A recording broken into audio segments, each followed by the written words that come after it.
Welcome to magazine story. దేశంలో విష కాలుష్యానికి రాజధానిగా మారిపోయింది ఢిల్లీ నగరం.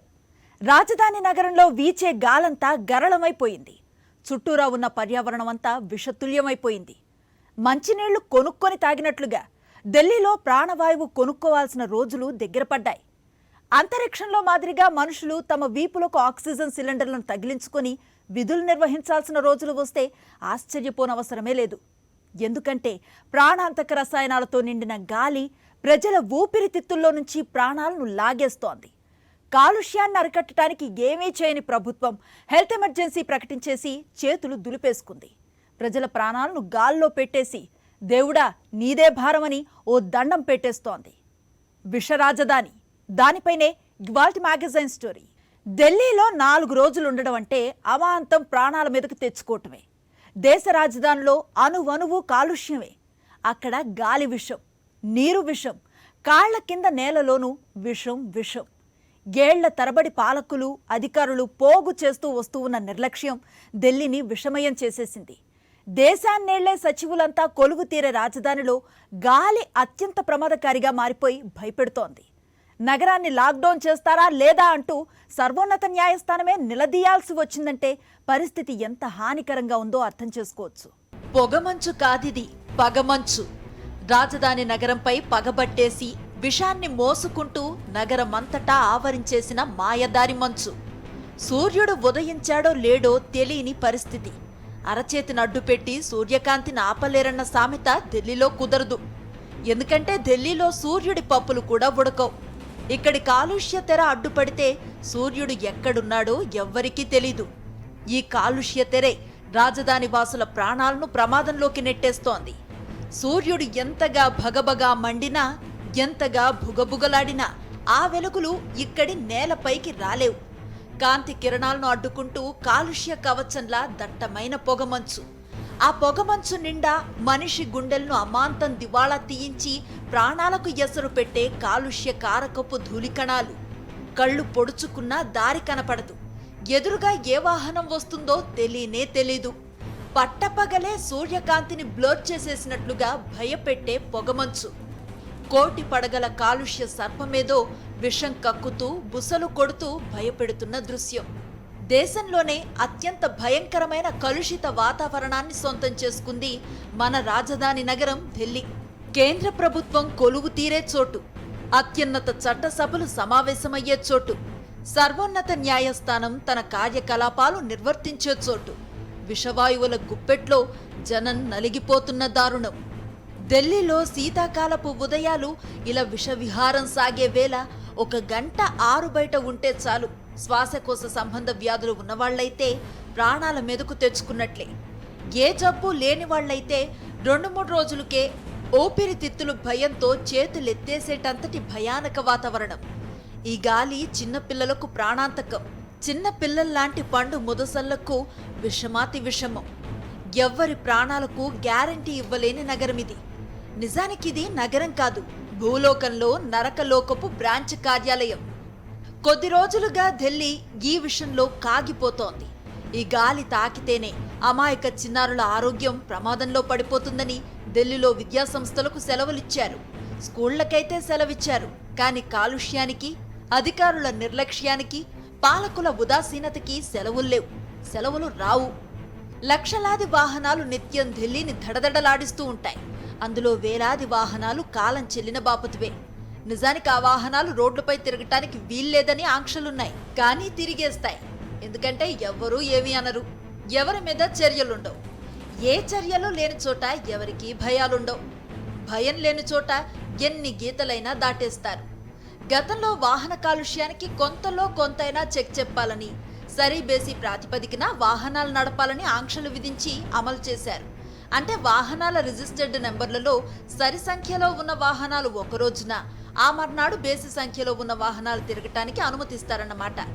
అంటే రోజు విడిచి రోజు మాత్రమే వాహనాన్ని నడిపే వీలు కల్పించారు. అయితే ఈ ఒక్క నిర్ణయంతో కాలుష్యం దారికి రాలేదు. దాని తీవ్రత తగ్గలేదు. వాహన కాలుష్యమే దారుణం అనుకుంటే దాన్ని మించి పారిశ్రామిక కాలుష్యం. పరిశ్రమలు వెదజల్లే పొగ నగరమంతటా విషాన్ని నింపేస్తూ వస్తోంది. ఈ కాలుష్యాన్ని దృష్టిలో ఉంచుకునే ఢిల్లీ ప్రభుత్వం ఈ ఏడాది దీపావళికి బాణసంచా కాల్పులపై నిషేధాన్ని విధించింది. అయితే ఎవ్వరూ దీన్ని ఖాతరు చేయలేదు. ఇష్టారాజ్యంగా బాణసంచా కాల్చి వాయు కాలుష్యాన్ని మరింతగా పెంచారు. ఈ మధ్యనే సుప్రీంకోర్టు ఢిల్లీ కాలుష్యంపై గుడ్లురిమింది. ఇంత కాలుష్యం ప్రజల ప్రాణాలతో చెలగాటమాడుతూ ఉంటే ఎవరికీ పట్టదా అని తీవ్ర స్వరంతోనే నిలదీసింది. కాలుష్యం దృష్ట్యా లాక్డౌన్ ఏమన్నా విధించే ఆలోచనుందా అని ఢిల్లీ ప్రభుత్వాన్ని ప్రశ్నించింది. వెంటనే అరవింద్ కేజ్రీవాల్ ప్రభుత్వం స్పందించి అవసరమైతే లాక్డౌన్కు తాము సిద్ధమేనని ప్రకటించింది. అయితే ఒక్క ఢిల్లీ నగరంలో లాక్డౌన్ విధించడం వల్ల ప్రయోజనం ఉండదని, ఢిల్లీ చుట్టుపక్కల ప్రాంతాల నుంచి విచ్చలవిడిగా వస్తూ ఉన్న కాలుష్యాన్ని అడ్డుకోవాలంటే ఆ ప్రాంతాల్లోనూ లాక్డౌన్ విధించాలని సూచించింది. కాలుష్య తీవ్రత కారణంగా ఢిల్లీలో విద్యా సంస్థలను వారం రోజుల పాటు మూసివేయాలని కేజ్రీవాల్ ప్రభుత్వం నిర్ణయించింది. అలాగే భవన నిర్మాణ కార్యకలాపాలపైన నిషేధాన్ని విధించింది. ప్రభుత్వ కార్యాలయాలన్నింటా వర్క్ ఫ్రం హోం విధానాన్ని అమలు చేస్తోంది. ప్రైవేట్ సంస్థలు కూడా వర్క్ ఫ్రం హోమ్ ను అమలు చేయాల్సిందిగా ముఖ్యమంత్రి కేజ్రీవాల్ సూచించారు.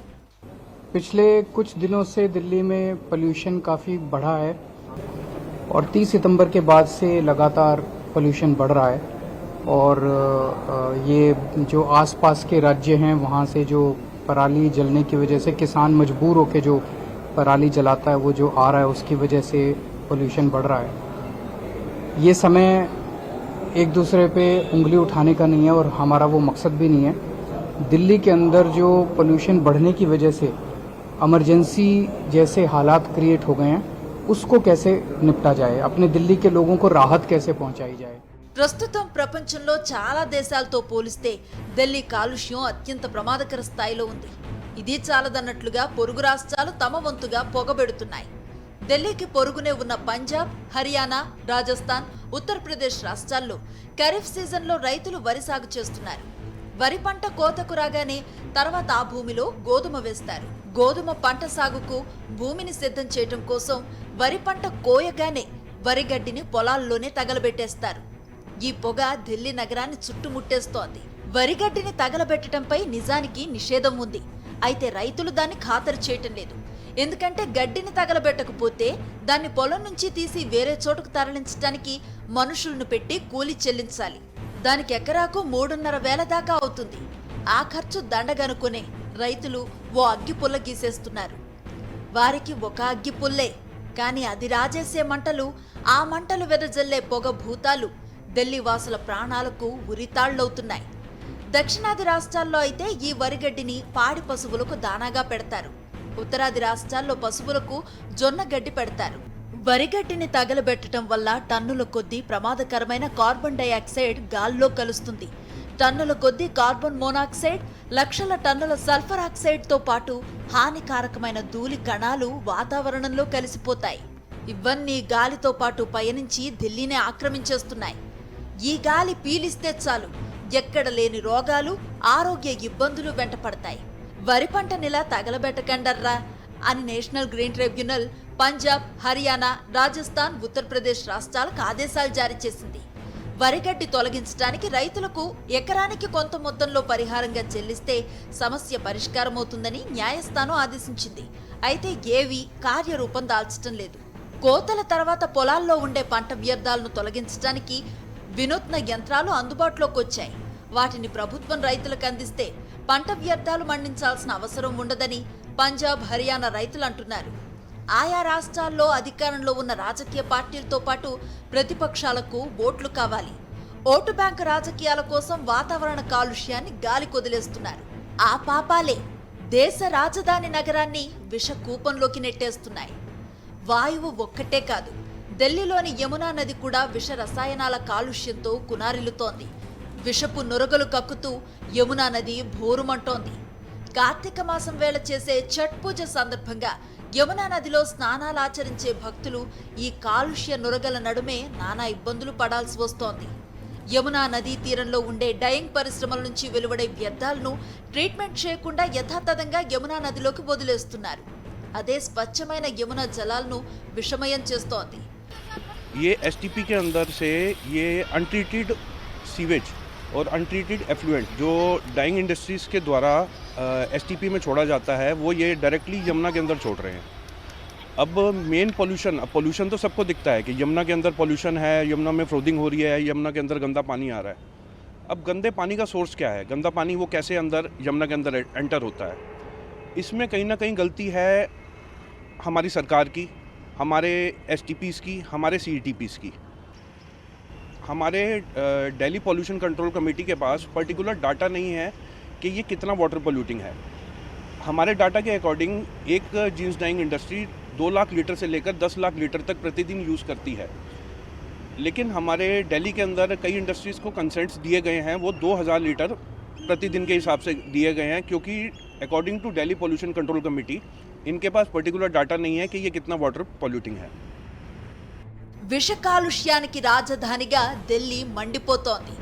ఎక్కడా లేనంతటి కాలుష్యం పొగలు కక్కుతూ సెగలు కక్కుతూ ఢిల్లీని చుట్టేస్తోంది. మనుషుల ప్రాణాలతో విషగాలులు చెలగాటమాడుతున్నాయి. కాలుష్య నివారణకు ప్రభుత్వాలు ఏమీ చేయకపోవడంతో ఏటా ప్రమాద స్థాయి పెరుగుతూ వస్తోంది. ప్రపంచంలోనే అత్యంత కలుషిత వాతావరణం అలుముకున్న నగరంగా ఢిల్లీ వెలిగిపోతోంది. ఈ విషవాయువుల నడుమనే మన కేంద్ర ప్రభుత్వం ప్రశాంతంగా పనిచేసుకుంటూ పోతోంది. కాలుష్య నిరోధానికి ఏదో ఒకటి చేయకపోతే భారీ మూల్యం చెల్లించుకోక తప్పదని పర్యావరణవేత్తలు పదే పదే మొత్తుకుంటున్నా పాలకుల చెవులుకెక్కటం లేదు. నీరు విషం, గాలి విషం, చుట్టూరా ఉన్న నగరం విషం విషం, పక్కనే పారుతున్న యమునా నది విషం, పాలకులు అధికారుల నిర్లక్ష్యం అంతా విషం విషం. మరి ఆ విషం బారి నుంచి బయటపడాలంటే ఏం చేయాలి? చర్మం మందంగా ఉండిపోవటం తప్ప పాపం అధికారుల తప్పేం లేదు. కేవలం ఉదాసీనత తప్ప పాలకుల పాపమూ లేదు. ఇంట్లో నుంచి బయటకొస్తే యుద్ధ భూమిలో అడుగుపెట్టినట్లే. ఏ దురలవాట్లు లేకపోయినా ఢిల్లీలో ప్రాణాంతక రుగ్మతలు వెంటాడేస్తాయి. గుప్పెడు మంచి గాలి దొరక్క ప్రాణాలు విలవిల్లాడిపోతాయి. హెల్త్ ఎమర్జెన్సీ విధించేసి చేతులు దులిపేసుకుంటే సరిపోదంటున్నారు పర్యావరణవేత్తలు. కాలుష్యానికి కారణమయ్యే ప్రతి అంశంపైన ఉక్కుపాదం మోపాలంటున్నారు. కాలుష్య కారకాలపై దృష్టి పెట్టకుండా, కాలుష్యానికి అడ్డుకట్ట వేయకుండా, కాలుష్యం పడగ విప్పి బుసలు కొట్టినప్పుడు నాగస్వరం ఊదితే ఏంటి ప్రయోజనం అని మేధావులు నిలదీస్తున్నారు. మంచినీళ్లు కొనుక్కోవచ్చు, మంచి ఆహారము కొనుక్కోవచ్చు, మంచి గాలిని కూడా ప్రజలే కొనుక్కోవాలి అంటే ఇక ప్రభుత్వాలు ఉన్నదెందుకు? అందరికీ ఆరోగ్యకరమైన గాలిని కూడా అందించలేని ప్రభుత్వాలు ఉంటేనేం ఊడితేనేం అని మేధావులు నిప్పులు చెరుగుతున్నారు. ఢిల్లీ కాలుష్యానికి పంజాబ్, హర్యానా రైతులే కారణమన్నట్లు రాజకీయ పార్టీలు, అధికారులతో పాటు మీడియా కూడా ఓ తప్పు చేస్తున్నాయి. ఢిల్లీని సతాయిస్తున్న కాలుష్యంలో పంజాబ్, హర్యానా పంట పొలాల్లో పంట వ్యర్థాలు కాల్చడం కూడా ఓ కారణం కావచ్చు. కానీ అదే కారణం కాదని ప్రముఖ వార్తా విశ్లేషకులు ప్రొఫెసర్ కె నాగేశ్వర్ తన యూట్యూబ్ ఛానల్లో విశ్లేషించారు. సమ్మర్లో ఈ అగ్రికల్చరల్ వేస్ట్ను కాలబెట్టడం కూడా తక్కువగా ఉంటుంది. అందువల్ల సమ్మర్లో ఒకవేళ కాలినా కూడా వేడి గాలి ఉండడం వల్ల ఈ కాలుష్య కారకులైనటువంటివి పొల్యూటెంట్స్ పైకి వెళ్ళిపోయి అట్నుంచి మళ్ళీ 6 గంటలుగా డిస్పర్స్ అవుతాయి. అందువల్ల ఒకే చోట అది ఉండడానికి అవకాశం లేదు. కానీ మీకు వింటర్లో ఏమవుతుందంటే కూల్ ఎయిర్ వల్ల ఆ పొల్యూటెంట్స్ దిగువనే ఉండిపోవడం వల్ల అది పక్కనే ఉన్న ఢిల్లీ పైన ప్రభావం చూపుతుంది.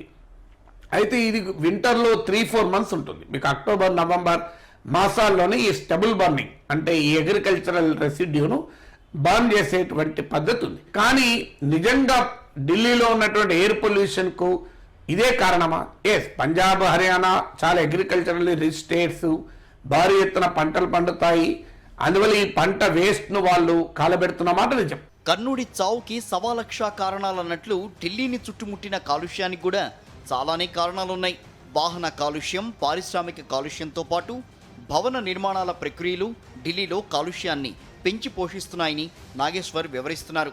ఢిల్లీలో పొల్యూషన్ అనేది కేవలం ఈ స్టబుల్ బర్నింగ్ వల్లనే, అంటే ఈ అగ్రికల్చరల్ రెసిడ్యూను బర్న్ చేయడం వల్లనే జరగడం లేదు. అనేక రకాల ఇతర కాలుష్యం ఉంది. ముఖ్యంగా వెహికులర్ పొల్యూషన్ అంటే పెద్ద ఎత్తున వాహనాలు, అందులో డీజిల్ వాహనాలు వెదజల్లేటువంటి కాలుష్యం, ఇండస్ట్రియల్ పొల్యూషన్, కెమికల్ పొల్యూషన్ ఉంది, కన్స్ట్రక్షన్ నిర్మాణ రంగం వల్ల వచ్చేటువంటి కాలుష్యం ఉంది, రోడ్ డస్ట్ రోడ్డు పైన ఉన్నటువంటి దుమ్ము వల్ల వచ్చేటువంటి కాలుష్యం ఉంది.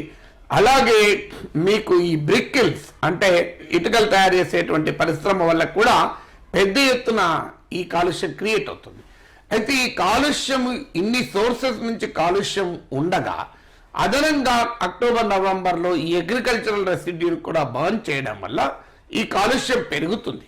అందువల్ల రైతులే మెయిన్ కారణం కాదు. పంజాబ్, హర్యానా రాష్ట్రాల్లో పెద్ద ఎత్తున పంట భూములున్నాయి. అక్కడ పంట మార్పిడి సమయంలో ఓ పంట కోసిన తర్వాత పొలంలో మిగిలిపోయిన పంట వ్యర్థాలను మనుషులను పెట్టి తొలగించాలి అంటే ఎకరానికి 10,000 రూపాయలు అవుతుంది. అంత డబ్బు ఖర్చు చేయడం ఏ రైతుకు సాధ్యం కాదు.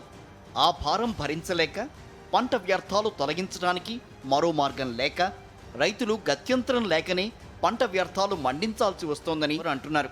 ఢిల్లీలో కాలుష్య తీవ్రత తగ్గించడానికి నిపుణులు చాలా సూచనలు చేస్తున్నారు. ప్రభుత్వం వాటిపై దృష్టి సారిస్తే కాలుష్యాన్ని తగ్గించుకోవచ్చని వారంటున్నారు. కాలుష్య నియంత్రణలో ప్రభుత్వంతో పాటు ప్రజలు కూడా కలిసి రావాలని వారు పిలుపునిస్తున్నారు. ఢిల్లీలో తిరిగే డీజిల్ వెహికల్స్ గాని పూర్తిగా నియంత్రించాలి. తర్వాత కన్స్ట్రక్షన్ డస్ట్ ఎక్కువగా ఉంటుంది కాబట్టి కన్స్ట్రక్షన్ యాక్టివిటీస్ ని నిలిపివేయాలి. దాంతోపాటు రోడ్డు క్లీనింగ్ యాక్టివిటీస్ ని ముమ్మరం చేయాలి. డస్ట్ కలెక్షన్ చేసే యంత్రాలు ఉన్నాయి రోడ్డు మీద, ఆ యంత్రాల ఉపయోగాన్ని పెంచాలి రోడ్డు మీద డస్ట్ తగ్గించడానికి.